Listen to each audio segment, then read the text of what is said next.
கர்மா இருக்கிறது உண்மையா? கர்மான்றது ஒண்ணு இல்லன்னா உன் பிறப்புன்றது ஒண்ணு இல்லம்மா. அது எப்படி ஐயா நம்ம வந்து இது பண்றது? நம்ம நீ இப்ப பிறந்திருக்கிற எங்க இருந்து வந்த? அம்மா வயித்துல. அம்மா வயித்துல எப்படி பூந்த நீ? இதான் கர்மா. இதான் கர்மா. எத்தனை பேர் குழந்தை இல்லாதக்குறாங்க? எம்ஜிஆருக்கும் ஜானகியும் குழந்தை இல்லாத வாழ்ந்தாங்கல்ல. எம்ஜிஆருக்கு 3 சம்சாரம், 3க்கும் குழந்தை பிறக்கல. அவருக்கு அந்த கர்மா இல்ல.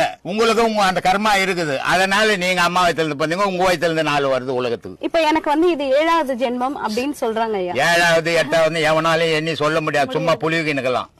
யாரு உட்காந்து கணக்கு போட்டுங்கிறது?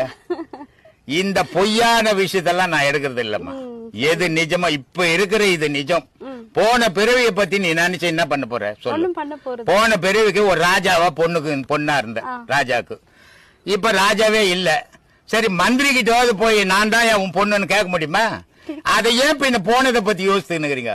இன்னைக்கு பிறந்தாச்சு, இன்னைக்கு சாக போறோம், அது நிஜம். அதனால தானே திருவள்ளுவர் ரொம்ப அழகா சொல்றாரு, வருமுன் காவாதவன் வாழ்க்கை எரிமுன் வைத்தது போல் கெடும்ன்றாரு. நீ பிறந்தது நிஜம்பா, போக போறது நிஜம். இது ரெண்டுமே பொய் கிடையாது. உலகத்துல பாத்துக்கினேங்கிற. ஆனா வாழும் போது கடவுளை புடிச்சு வாழு. அப்போ உனக்கு புண்ணியம் கிடைக்கும்.